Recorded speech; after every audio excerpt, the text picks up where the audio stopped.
right, this is the Committee on Legislative Affairs. This is Thursday, February 27, 2014. We're at 6 p.m. I have Councilor Sumelli. Here. I have Councilor Napolitano. Here. I have Councilor Sani. We have 3 members present. We do have a quorum. Okay. Stand and salute the flag. Are we gonna, yes, okay, check. We're gonna stand and salute the flag. I pledge allegiance to the flag of the United States of America, and to the republic for which it stands, one nation, under God, indivisible, with liberty and justice for all. Mr. Chairman, Okay. could I motion we take item number 3? The sponsor is here. Okay, second. Okay, the motion is to, take number 3. Right, item number 3. This is an ordinance brought by Council Salcedo that the committee review the odd even side parking bid for snow removal to work out some problems.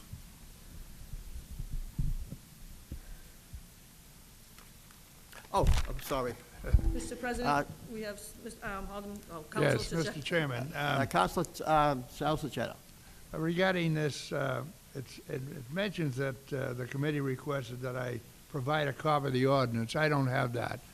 What I want to say is, during this past heavy snow winter, a number of people have told me they lost a lot of parking spaces due to the fact even odd side parking. And it was suggested to me that in a couple of cases, there were hydrants where they had to park on the side of the street where the hydrants were, and they lost a couple of spaces. Now, I know that parking is at a premium here in the city, and I know there's probably 300 or 400 hydrants in the city. So I called and talked very briefly with Sergeant Bova, Traffic Commission, regarding this. And he said years ago, it was that case. We had parking on the streets that had the, no one side or the other. They had the parking for snow removal. The cars parked on the side of the street where the hydrants were. Therefore, we lost no spaces. So I don't know that we should put this back to Sergeant Boba in the traffic, whatever. It's up to you people how you want to handle it. You want to take a vote on it now and favorably or unfavorably, or do you want to transfer it or have it go to the traffic? It's up to you people. But that's my case. We are at a premium for spaces, and we lose a lot of spaces when the even or odd side of the street has the hydrants where the people lose parking spaces. And I'll leave it in your hands from there. Councilor Sani. Can we have Melissa up for a minute? She can, you can bring. It's okay. I have a friend. You stay with me for a minute? I would have held it. She can come. Melissa, I know briefly last meeting you had as- some paperwork on this regarding the snow removal. Do you still have anything on that, or I have did you? the ordinance with me. What it appears to me is that Section A actually conflicts with Section E. And I think that, I know there's been some confusion with the ordinance, with the ordinance over the last couple of years, and it seems like that's the reason why. I think it may have just been a clerical error that Section A was never fixed, but I think that's what's causing a lot of the confusion. Councilor Napolitano. Is this the part that flips the parking on the following year? Yeah, well, what it is we put the part that flips the parking in the following year as Section E, but Section A contradicts that. So it talks about the odd even parking, but doesn't talk about the following year at all. So it's actually a direct contradiction. So when people are calling because they got towed, a lot of the time it's, I don't understand the ordinance. And when we refer to the ordinance, it is confusing because it conflicts. This has kind of come up before when I was on before, is that I'm trying to remember, I don't remember what type of explanation we got, but what is the reasoning behind flipping it? The reason that we flipped it was because the year that it was flipped, if you remember correctly, it was actually an ordinance put on by the council, not the mayor. We had a storm on December 29th So everybody parked on the left side of the street, right? And it was a big storm, we had like a foot of snow. On January 3rd, we had another storm, remember? So everybody parked on the right side of the street, which is what they were supposed to do per the ordinance. So we had a tiny little path down the middle of the streets, and it was a terrible winter for us because of that. And so that's when they decided to make it by season instead of by year.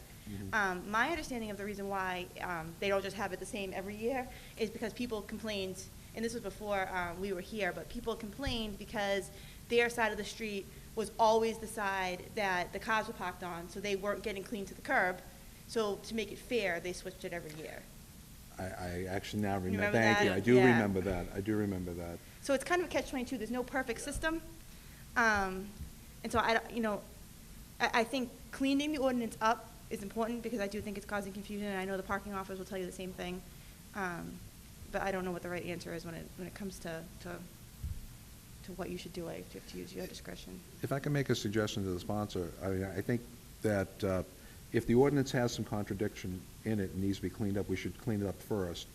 But I think we should get some feedback from traffic as well, because if this is creating a problem that is carrying over from year to year, lending not only in confusion, but now putting cars in spots where they either have to be towed, which is not good for the residents, or we can't get plowed, which isn't good for anybody. I think we should get, traffic's feedback on that.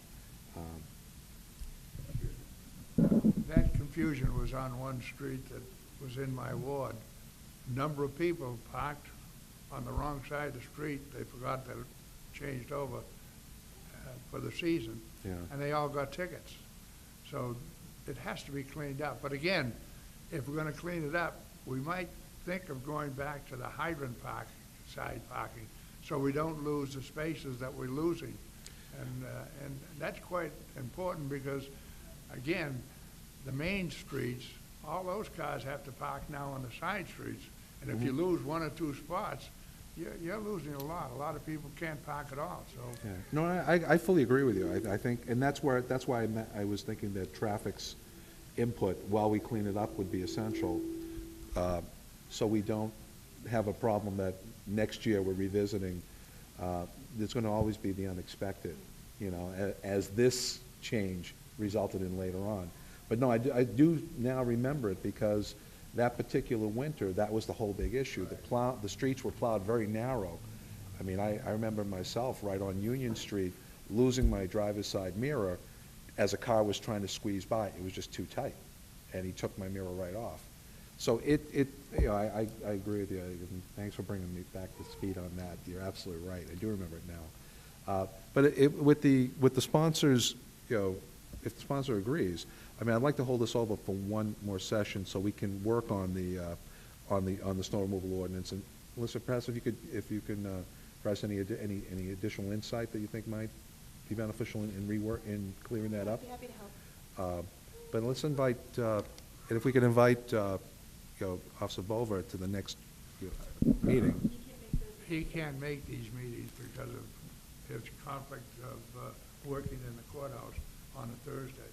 That's why I said possibly send it to the traffic and maybe have them make a decision, then coming back to us. Well, I don't think our meetings have to be necessarily fixed on Thursday nights, though. It is the best ideal time because City Hall is open. It's possibly on a Monday nighting that we're not meeting, because I think his feedback would be essential, would be important here. Is that a possibility? He'll come on a Monday. I spoke with him yesterday. He just can't do Thursday. You okay with that? Yeah, All right, I'd like to make that in the form of a motion, that we hold this over for the next meeting, invite Officer Bover to come up. In the meantime, we can get copies of although we have the ordinances too.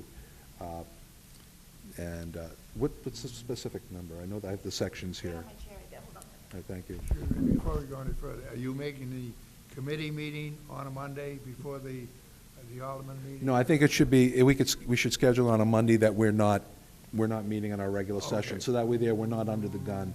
I think that time is better spent for licensing, yeah. Very good. So this would be on a Monday on our off cycle. It's chapter 18, section 143, called odd and even all-night parking. Great. And so it's A, doesn't, A conflicts with E. Okay. And that'll give us a chance to look at it in more detail, so when we come at our next meeting, we'll have some suggestion changes made, and then based on the feedback from traffic, I think we could proceed. Okay, the motion is to, and second, the motion is to hold over to next meeting and invite Sergeant Pulver. All in favor? Aye. Opposed? The matter has been opposed. I mean, it's, you have passed. Thank you. Right, item number 1. This is a resolution offered by Council Rosa DeFlorio to create an ordinance which would prohibit the stealing of trash barrels. Rosa DeFlorio's not here. Counselor Sani? Melissa, can we have you up before you? Did we find anything out on this trash ordinance, if this is supposed to go to City Service Commission? I know we were supposed to ask Right. the city solicitor, and she's not here, so. Yeah, I think it should be referred to the City Services Commission. We just actually discussed with her earlier today. And I know David's here on behalf of the Solicitor's Office tonight because she can't be here, but it should go to the City Services Commission. All trash regulations go through them. And it was 183 trash cans that was stolen since the program started, which was around November of last year. 183 trash cans. Counselor Napolitano? Thanks for supplying that information, because, the one thing we definitely, we ran into last meeting was conflicting information, so that's extremely helpful. I mean, I agree, if that's happening. The only concern I have at this point then is that, because the sponsor had originally talked about drafting an ordinance to create a fine. Now, is the City Services Commission, are they empowered to set fines? I don't believe they are to the charter, and that's... They can set fees. I don't know if they can set fines. I don't know the answer to that. And I don't want to opine on something I don't know the answer to. If- I can look into that, though. one thing I'd like, because I'm mixed on this. I mean, if it's a serious enough problem, then yes, it has to be addressed. But the conflict I have with it is that it's also covered by the Possible. police, and to date, we have not had any direct feedback from the police, or whether they have any alternative suggestions. I mean, I don't want to beat a dead horse, and I don't want to continue carrying this over, but we seem to be missing some of the key elements here to, I think, that help us make a better decision. And that information carried over to the City Services Commission, I think, is important too, because we definitely all need to be on the same page.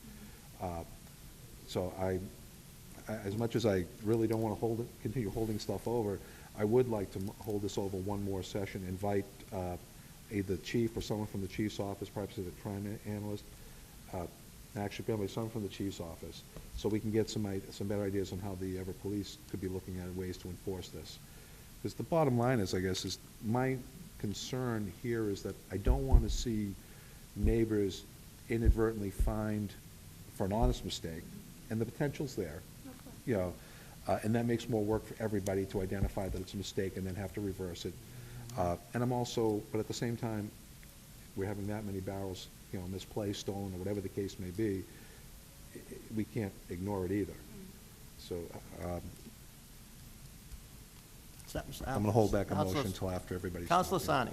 I also think we should have an opinion also about the fines from the city solicitor. If she cannot make it, maybe in writing or something, so we will know better to move forward with this then.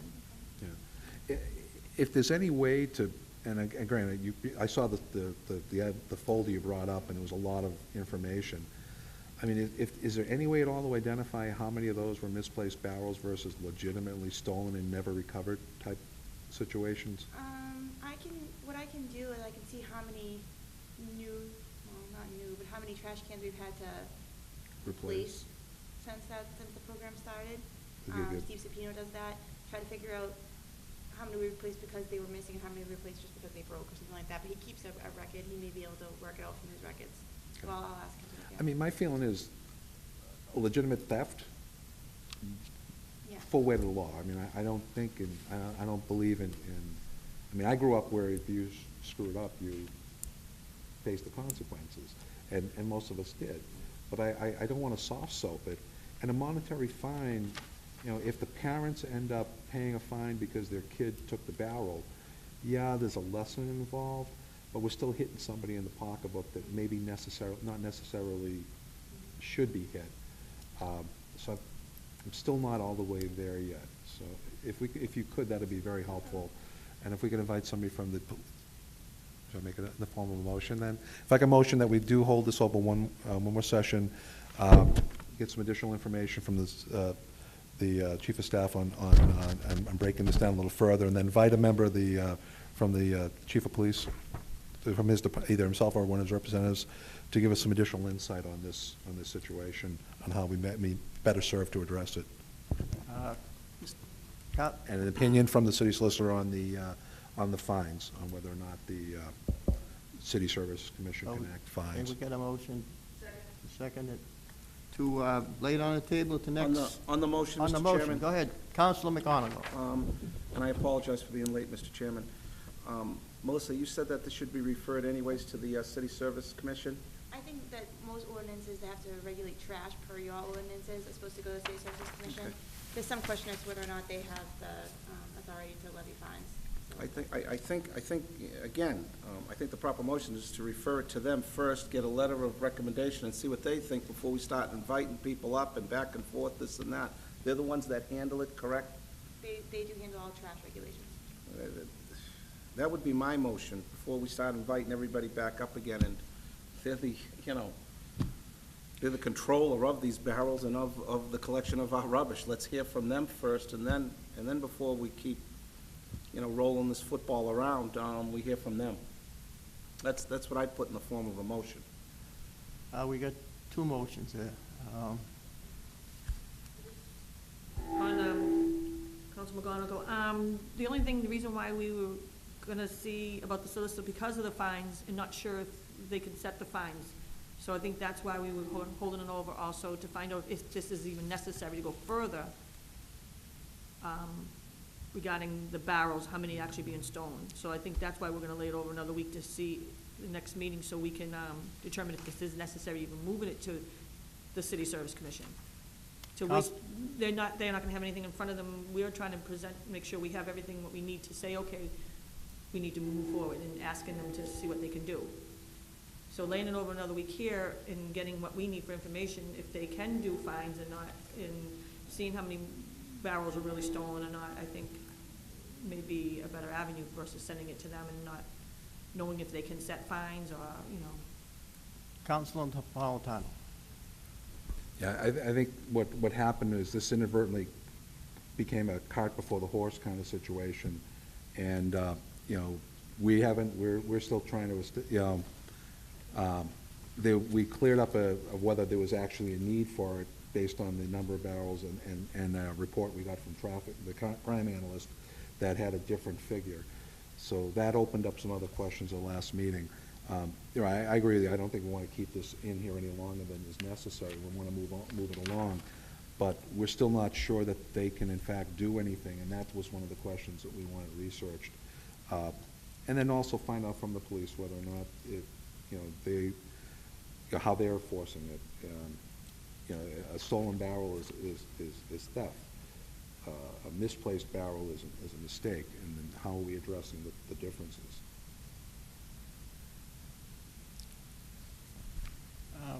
What's your pleasure? The first one, the motion is to lay it on the table to next meeting, invite the chief of staff and chief of police also? Or someone from the chief of police office and the city solicitor also? or opinion from her. An opinion from her. All in favor? All opposed? No. One opposed. The ayes have it. Motion is passed. Item number 2. Clerk, read number 2, please. Item number 2, there's a resolution up by Council Rosa DeFlorio that rules be established on the appropriate distribution of city council expenses. Can we invite Mr. Viscaia? Yes.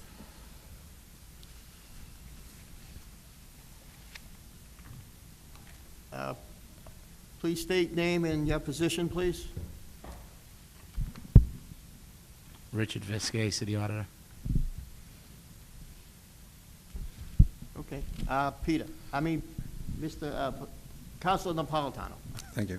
I know at your last meeting, we'd asked you if you could draft something up for us regarding how the best way to, address this. What is the average process what is the process for a city employee, any city employee, whether it's school department, or city services, whatever the case may be, if they have a legitimate expense, what is the process that currently that they follow to be able to be reimbursed? Well, most commonly, the expense reimbursement would be for some travel or a conference or such, and they would fill out the appropriate form, sign it off, attach the appropriate receipts. I would review those receipts, review the form, make sure everything was legal and not excessive, and I would sign off on that and put it in as a part of a batch for a warrant, and then we would process the check on our monthly warrant process. Okay. All right, and then each department actually submits, so a employee who is submitting expenses, they submit their expense report through their department head, and then it's forwarded through the system to you? Yeah, it's signed off typically by the department head, and then it comes to me for my final signature and reimbursement. But for the most part, most goods and services are provided through the purchase order process. So it's not like typically employees go out and buy stuff and get reimbursed. It's usually more for travel or training or such. Right, well, and I would think that would be the case. But there are other department heads or other people in positions where they may have another type of expense. They could be out grabbing a meal while they're out during training, or is there any situations where any employees are, and again, I'm thinking more on the higher level, would doing any entertaining?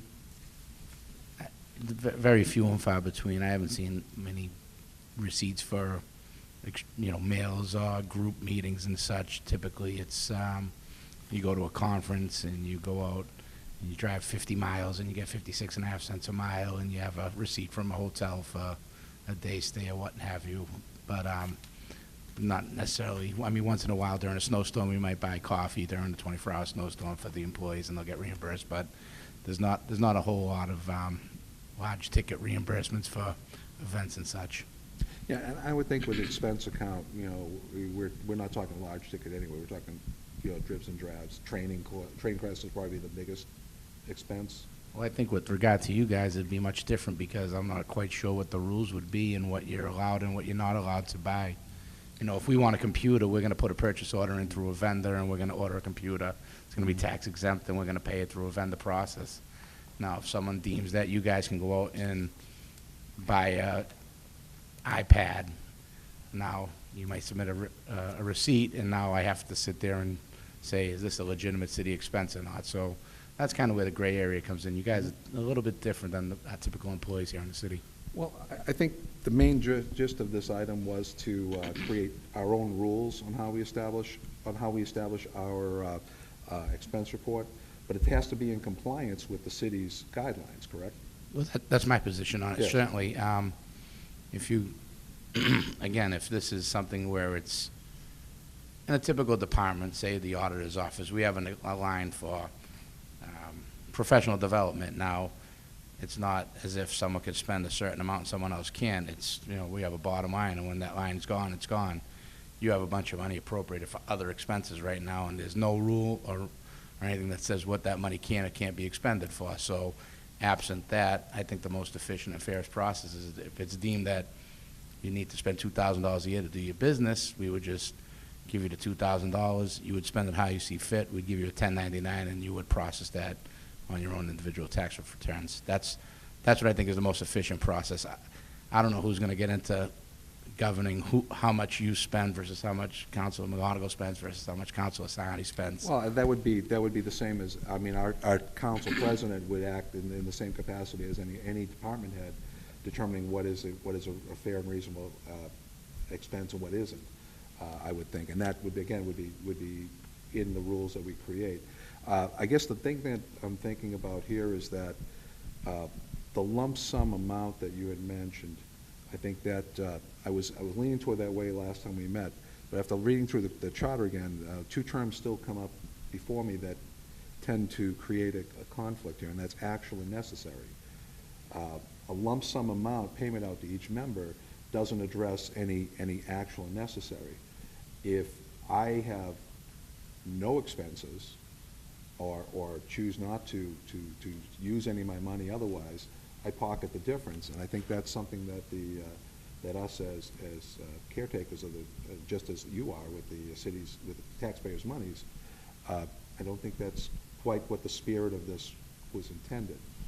And just so I could share a couple thoughts from the solicitors. In terms of, in branching off what Rich was saying in terms of technology purchases and other capital purchases, it's my advice, my personal opinion, and my advice to the council that those should be purchased not through an expense account, but through the council itself. Those would be the property of the city, and there would be certain pitfalls for each councilor in terms of, because these are elected positions, these are political positions, no city equipment or any capital could be used for political purposes or any outside purposes. So I think it's exposing each counselor significantly to liability, or personal liability. If you say you bought an iPad and you were reimbursed and you start using that for campaign purposes, all of a sudden you might be violating campaign finance laws, you might be violating conflict of interest laws. So it might be best if you're thinking about capital expenditures, technology expenditures, that those are purchased outside of the expense report. And through a line item within the city council budget. That would be the same in expenses if we go the route that the department head, i.e. the council president, approves purchases. If somebody tries to get reimbursed for ads in the paper, we couldn't reimburse for what could be reasonably considered a political purpose. So there are certain things. So I would recommend that in the construction of the rule that you delineate things that can be spent on, and you specifically exclude things that they can't be spent on. So it'll just clear things up. It'll make things a lot easier for you guys going forward, and disallow some of the potential pitfalls that you might find later on. Yeah, no, I fully agree. I mean, I'm not interested in opening up the floodgates, and I'm less now inclined to agree on a lump sum payment each year that we can use for our expenses. I think it really should be broken down to what we do, what we don't do, and under specific guidelines that are part of our rules. So I'm actually more interested now in understanding what the city's process for reimbursement is, so we can now shape our rules in conjunction and around the city's guidelines. Because I don't think we should be a separate entity. The minute we start setting up separate rules that set us apart, we open the door for for problems. We're not better than anybody else, and I'm not looking for us to be. I don't think that the lump sum, just to close the loop on the thought, the lump sum payment of the 1099 process, I don't think that would be subject to the same rules as necessary. You spend that, of course, subject to campaign finance rules and conflict rules, you could spend that on certain things, and it would be considered income. So it wouldn't necessarily have the same sort of restrictions on it. If you want to go the route with each expenditure is approved, and it's the city directly paying for items and services and et cetera, then it would be subject to those rules. Again, the terms are actual and necessary. Is what I got. All I'm doing is laying the foundation in the decisions made at the judgment of the committee and the council. Yeah. I mean, my main concerns here is that people get reimbursed for legitimate expenses and not a penny more, and that the amounts are even across the board, some type of cap. And again, that has to do with our rules. You're speaking Richard's language now. Yeah. Okay. Council Sani. Mr. Biscay, did you put wording together, anything regarding that 1099? And you said you looked into it further at one point. I'll be honest, I was a little confused at the end of the meeting. I thought it was told to me that you guys would put your wording together, not I. So I apologize if I was supposed to have something for you. But I thought what was requested was that you guys would put the ordinance together, not me, because it's your ordinance. But if I was supposed to, I apologize for that. Well, not really. Like, we were going to look at what you prepared, and then we would see if we had any changes or anything, because we don't know how the wording should be with the 1099 information. I know I have other information regarding policies and procedures, regarding like business office expenses and stuff like that. If we went the other route, not doing a 1099, and putting a rule together and specifying, you know, telecom services, constituent business meetings, and other expenses. So I'm not sure if that's what the other elected officials wanted to go and do rules with that way, and come up with some kind of ruling on expenditures with telephone services and supplies for our office and things like that. Or, I know you mentioned the 1099, which I'm not sure if the colleagues wanted to go straight that route. Again, you guys are unique in the extent that you're elected officials. Typically, these expenses that you're speaking of would just be line item budgeted in the budget. So if you had a professional development line, we would just put the professional development line and we'd put an amount and you draw from that. If you had a travel line, you put a travel line. It sounds like you want a hybrid of all this money lumped into one line and you can use it however you want. I would prefer that if you really want to get reimbursed, I mean, if you really want to have line items for specific things, we would set up particular line items and I could track it through the ledger system. So I don't think it's a great idea to have one lump sum of money and that everything flushes through there.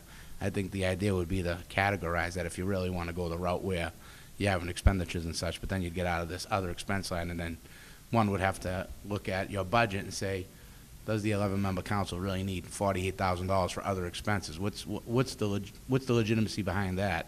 And that's why I suggested the lump sum. I mean, to me, I'm indifferent. I'm trying to make this as fair and simple as possible. But if you really want to create a budget like the rest of the city, we would have lines for telecommunications, we would have lines for travel, we would have lines for professional development, we would have lines for all that type of stuff, and then you would just have a budget just like the rest of us. But again, it's hard for me to draft something up when I'm not really clear on which direction I'm going to go in, but happy to help either way. Yeah, no, Councilman Napolitano. No, I definitely understand. I mean, to be honest with you, it wasn't until after I got elected to serve on this council I was even aware that there was an expense, a sum budgeted. I wasn't part of the last session. But it is there, and because it's there, I want to make sure that it's protected and used, in a responsible manner, and not just spent out. If at the end of this fiscal year we've used a third of it, I'd like to see us return the other 2/3 back as unused capital, as any department does when it has excess funds. So, as far as how it's broken down right now, I can't speak to that. How do we change it from where it is right now as a lump sum amount? I'd have to rely on your expertise, because that's not my forte. But I believe in safeguards. I believe in if there are legitimate expenses that you would be reimbursed. Completely forgot when I first was elected on the council there was an expense account. That went away, during the Romney administration, and then we didn't have expense account for years.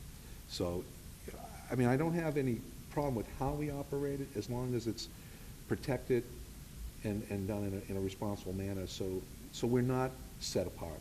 Yes, as elected officials, I think we're actually we watch more carefully than the average person, because the potential and the trust in elected officials is less than your average employee. And it's on us to show that we are responsible for what we're responsible. I apologize. We'll get a little double talk here, but the bottom line is I think we do need to protect the funds, and we need to break it down in a more comprehensive way to address travel, education. I'm all in favor of that. But so at this point, I think what we need a copy of what the city's guidelines are regarding reimbursement for city employees, because we still do fall under that category as city employees. And I don't think that there should be any exception made just because we're elected. I think that's a potential for a lot of problems. Again, the whole premise of guidelines for reimbursement, the only reimbursement there really is for expenses that you incur when you take some kind of training or travel, because everything else is budgeted as a line item. So I think that's really the distinction. And again, depending on how you guys vote, ladies as well, on how you administer this, we're happy to do it either way. And I'm indifferent in all the concerns that you have, basically the whole purpose of my existence here is to make sure that all expenditures are legal and appropriate and come from the right line items, so we share that concern as well. Right. I think what we need to be able to formulate our rule, and this is just my opinion, and I definitely want to hear others, and I've talked a little bit too much, for that I apologize. But I think it's important for us to have what guidelines we would be required if we were to follow as a city employee, so we can then turn around and shape our rules around that, so we adhere to that policy. And then it'd be on us to decide, to approve those rules. Our rules can't conflict with city operations, and that's my opinion. I believe that. Is this a fair assessment? They can't conflict with municipal finance rules, which are unanimous, which are ubiquitous, and Universal. we can't touch them anyway. Right. City policy, executive branch policy, you probably could deviate from that a little bit, just as a matter of separation of powers. I don't know necessarily because they're shared services through the auditor's office and through the solicitor's office. I don't necessarily think that's the best idea. So if there's a way that there's some congruence between what the executive branch policies are and what the legislative branch policies are, I think that's wise. From the chair, if I may ask a question to Mr. Viskey. Thank you. Mr. Viskey, this one lump sum is okay, but is there, I thought I read somewhere that there was going to be like $4,000 per person. And I think that way it would be a lot easier to control it, instead of having one lump sum and one guy using all that money at one time. And I'm just saying, I think it was read somewhere that the $4,000 per member. And just a suggestion. I think that might be a way to cut out the one guy taking all the money and running. Again, if you're asking my opinion, and this body decides that there's a certain amount of dollars per member that should be allowed for expenditures, my preference, and I think the most efficient policy, would be to pay everyone quarterly in arrears that sum amount that is decided upon. Absent of that, I would look to budget this council's budget just like every other budget. We would create line items for certain expenditures. You would fill out a budget. In my opinion, that budget is subject to the mayor's review and adjustment that would be submitted down here. Now, I know there's some that think that the council's budget cannot be adjusted, but again, if you want to be treated like everybody else and you put in $50,000 worth of expenses and we're trying to balance a budget, we may come back and say, well, we think that $30,000 is enough. So again, there could be some difference of opinion on how this works. I'm happy to help direct either way. I'm happy to help you set policy. But again, it's still a little clear. I don't know that this body as a whole has decided on which way they want to go. And when you ask my opinion, I'll give you what I think is best. But again, I think amongst yourselves, you have to figure out which way you want to treat this. And then I'm happy to help you develop those policies and procedures as such. Thank you. Councilor McGonigal. Thank you, Mr. Chairman. Mr. Viskey, thank you for your honest opinion. And once again, they created this new form of government to make it simpler. That's what they did, all right, to make it simple, not to keep bringing people in and creating all this paperwork and all these laws. And, I mean, we bring a department head up here. He tells us what he thinks is the best way to use this expense account. I'm going to listen to him. I'm going to put a motion on the floor in favor of what Mr. Viskey has told us as our advisor, financial advisor for the city.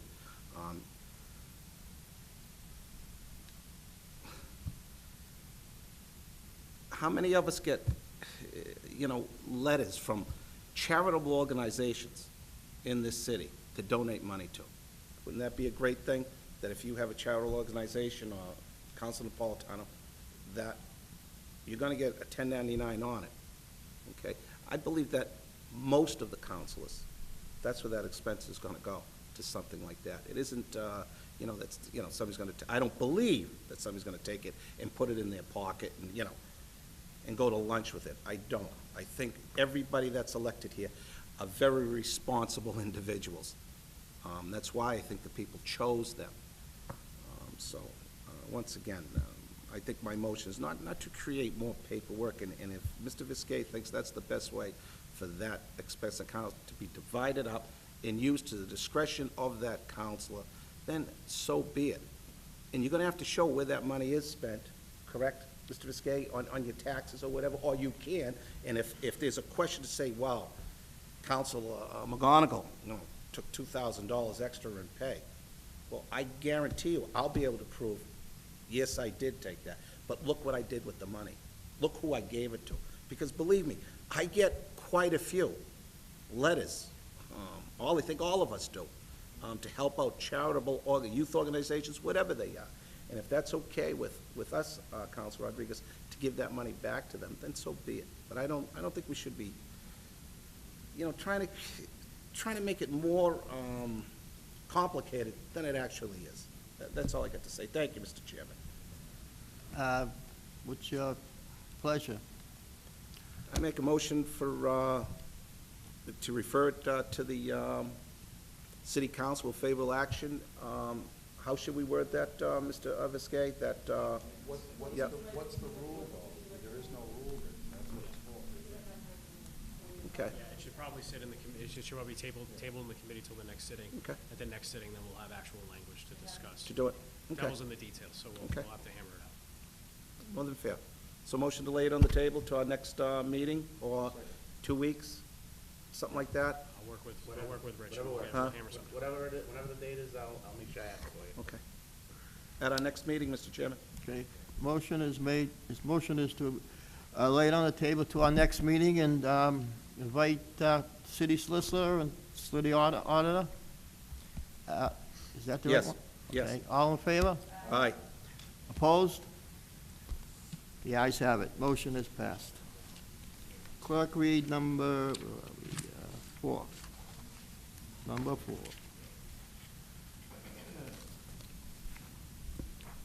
Item number 4, this ordinance sought by Council Peter Napolitano, that the revised ordinance of the City of Everett be amended by adding a section to be numbered 7-6, which said section reads as transfers of funds. Councilor Napolitano. Thank you. All right, this was originally presented and passed by the city council last year.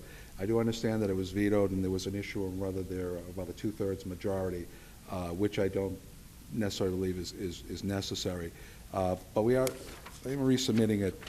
Basically, the idea is that we have enough advance notice on transferring of funds with a little more detail than what we've had. There's never been a time where we have had a transfer where we've had an opportunity to be able to digest the information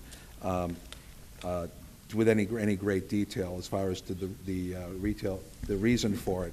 We do find out when the department heads or when the administration comes up and speaks on it, all the information, but we're on the spot at that point getting it. And I'd just like a little more, I'd like to see a little more time in between the time we get the information so we can better qualify our questions.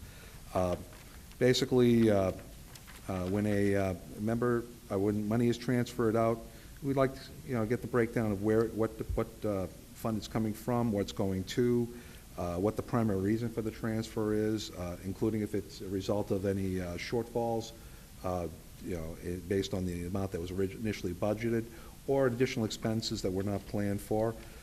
This way here, we're better able to inform the public when these changes when these transfers occur and why. So what I'm submitting is 7.6, which is a breakdown of the transfer of funds.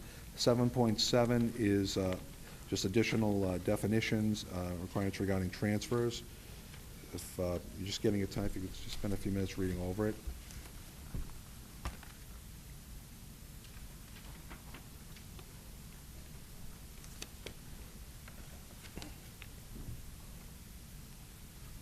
And I would ask if City Solicitor has had an opportunity to look at this before. This is from my impression, this is the mirror image of what was submitted last time. Right, the two-thirds majority was taken out, because I understand that was a sticking point. Yeah, I think, And with a smaller council, it makes transfers even more difficult, I would think. And the only other thing added on was just a more detailed explanation as to where the department might be falling short on it, or why, what the necessary need is. So if a department has found that they've under budgeted their needs for the year, just a brief explanation as to why that is, or if they're planning on using additional funds for different expenditure. Just, again, just a little more information than what we've been getting in the past. yeah, I was basing it on, I still have the copies of the ones that were submitted, so that's the one me and Rich were working off of here. I think Attorney Mejia had been working on this particular issue, and I wouldn't want to mince words with her, so I'd ask that the additional language be forwarded to us, so that we can kind of synthesize it with what was done before, and we can take a look at this with fresh eyes. Yeah, I think that's fine, because if whatever the issue was the last time around, we definitely would want an opportunity to be able to address it and make sure that we're putting the best language in place that serves everybody. I don't think there was any particular problem with the language. I believe the sticking point was the two-thirds vote, which makes it pretty restrictive. Two-thirds votes are usually reserved for stabilization fund transfers and debt authorizations, and the idea being that majority vote is what the Mass General Law allows for transfers, and I believe all the things that you're asking for with regard to where the money's going to, where the money's coming from.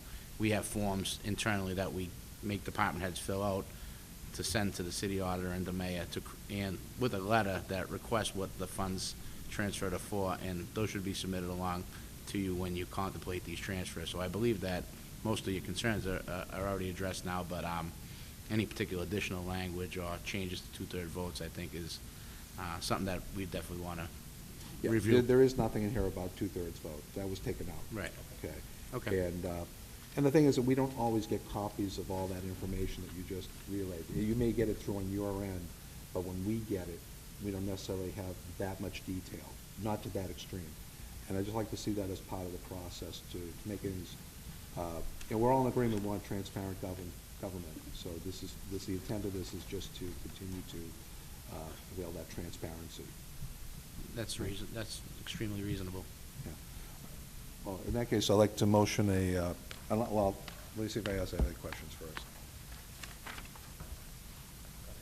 No. All right, in that case, I'd like to motion to hold this over and forward a copy of this to the city solicitor for evaluation and an opinion and feedback at our next meeting. The second at the motion is to refer, is to lay it on the table to next meeting and to invite the city solicitor and auditor. All in favor? All opposed? The ayes have it. Motion's passed. Motion, we have a second? Second. Motion to adjourn? All in favor? Thank you. Nays, no. Thank you. The Committee on Legislative Affairs has been adjourned.